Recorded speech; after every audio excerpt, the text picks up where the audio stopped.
welcome back to the Citizen channel. We're all staying safe and well, and part of our Manchester City history features. I'm recording this with up to about the 70s, going back in time, but this is a look back at season 22-23 through the eyes of social media and various newspaper articles, mainly the Manchester Evening News, but we do have guest papers as well throughout, having a look at the headlines and personal observations I've made at where I've been this season, anything specific I can comment on.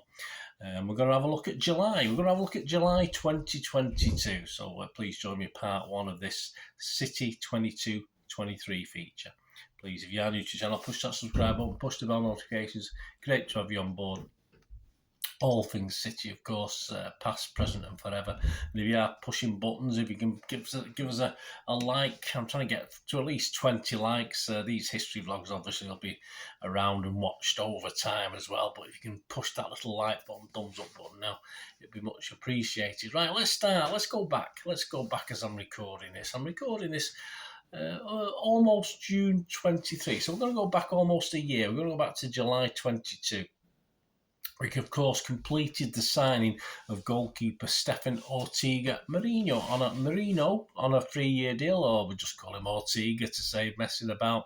And it was announced that City fans will have the opportunity to welcome Mr. Ortega, also Julian Alvarez, also Erling Haaland, at the West reception area on the 10th of July. So we have a chance to welcome our new players in. First come, first served. It would be actually put out on Recast as well, City's new channel, and City Plus, etc. So that was announced. 4th of July, of course, we lost old Gabby Jesus. He joined Arsenal for £45 million. We had an input of Calvin Phillips to add to the other three guys we've just mentioned. He's signed from Leeds and will take on the number 4 shirt on a 6-year contract. Very unusual. Chelsea sort of took that a step further, didn't they, with 8 years, 9 years, 10 years. And of course, Calvin Phillips was added to the meet and greet, the City fans special on the 10th of July, but he actually would be absent from it due to some illness on the day, so he didn't appear on that day with the other three. On the 5th of July, it was announced that Rodolfo Borrell, who had been at City since 2014, was going to step up as the role of assistant coach in place of the recently departed Lilo. Borrell moves into his latest role, having previously been Academy Technical Director between 2014 and 16 and part of Guardiola's backroom staff since the Catalans' arrival at the club. On the 8th of July, it was announced that Julian Alvarez would wear the number 19 shirt for the season.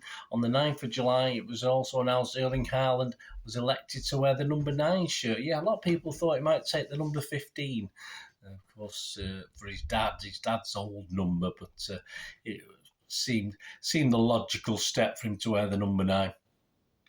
And Pep Guardiola's squad reported back, or the vast majority of them reported back, for the first day of pre-season training on Monday, the 11th of July. On the 12th of July, Rodrigo signed a new 3-year extension to his City contract deal, which means the 26-year-old will remain at the club until June 2027.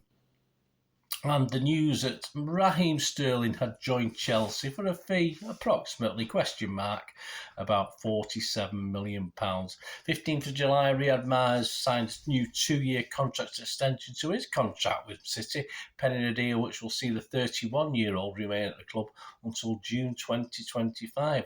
A guy called Cancelo, remember him? Cancelo switches to number 7. Yes, so he switches his shirt number to number 7. And of course, on the 21st of July, the guys who've been back training went over to the USA. And our first friendly of the season was in Houston, where City beat Club America 2-1. The Manchester Evening News headlines from Joe Bray leads with "No Haaland, no problem in Houston for Blues," as Haaland was left on the bench for this one, not quite fit enough. Also, that's how we do it. Let's see what they've done there. Simon Bukowski writes, "Grealish terrifies Mexican defence with runs." Yeah, not the great first season, so there was high hopes for Grealish this season. KDB puts on a masterclass.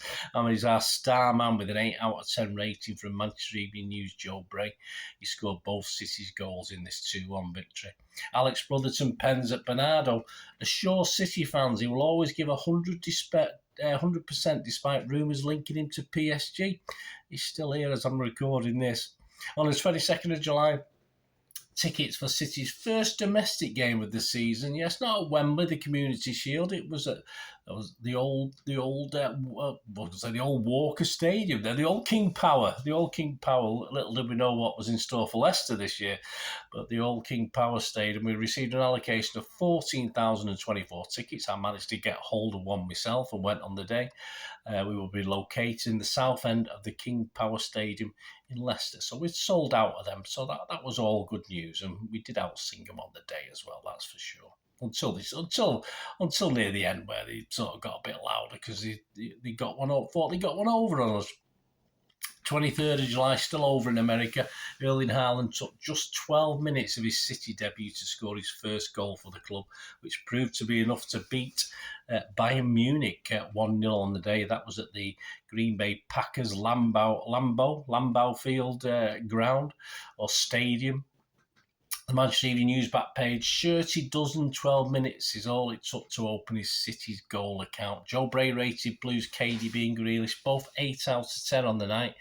He said Grealish was an all-action display and KDB led by example. Joe Bray in his City special, future is bright for Josh. Yes, Pep predicts in Josh Wilson-Esbrand we could have a left-back for many years. Well, not particularly this year, was it? But it's interesting looking back at these old headlines. On the 30th of July, as I said, that Community Shield game with Liverpool ended Liverpool 3, City 1. Not fantastic, but as I say, plenty of noise from the City fans in the smaller stadium. We do tend to be sometimes a little lacking at Wembley, but we certainly make ourselves heard in these smaller stadiums, and 14,000 fans certainly did. Haaland starts this one, but it's Nunez who takes all the credit and all the plaudits, appreciation. Alvarez comes off the bench to drag City back into the game at 2-1 before a late Nunez sucker punch gives the spoils to Liverpool. Joe Bray quotes Pep, who has no doubt City will be challenging Liverpool for the Premier League title this season. Well, it didn't work out like that, did it? On the same day, Alex Brotherton laments on how Jesus snapped a hat-trick for Arsenal in a friendly at the Emirates, and how we'd miss him.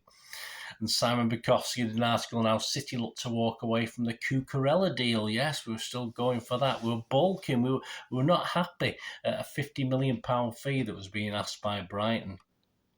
Joe Bray points out on how Aki himself, who at one stage appeared to be on his way to Chelsea, but they too, like us at Brighton with Cucurella, they didn't like the price, last price we were asking for Aki. So they sort of were stuttering and pulled out of that one. And surprisingly, with the season approaching, Joe Bray was commenting out, surprisingly, Aki may find himself one of the first names on the City team sheet. Well, we know how that turned out, don't we? So there you go. That's July out of the way. Join me again in part 2 as City head, of course, to the first game of the proper season, the Premier League. They head to the London Stadium to open the 22-23 Premier League campaign, where we go and try and we try to do a 3 in a row, don't we, this season? And of course, it was the start of our campaign, at least, to defend our league title. So join me in part 2. Leave us your comments, any memories you've got yourself of that. Did you go to the Community Shield? I was there that day. I was on my lad didn't go, I was on my own, but I think we give a good showing as far as supporters, even though I say it didn't turn out too well in the end. But let me know your thoughts, let me know your comments. Were you over in America? Did you watch the friendlies over in America? Let me know. Thanks for watching, guys. Until we meet again, that's one thing, don't I? Please stay safe, Blues. Come on, City. Bye for now.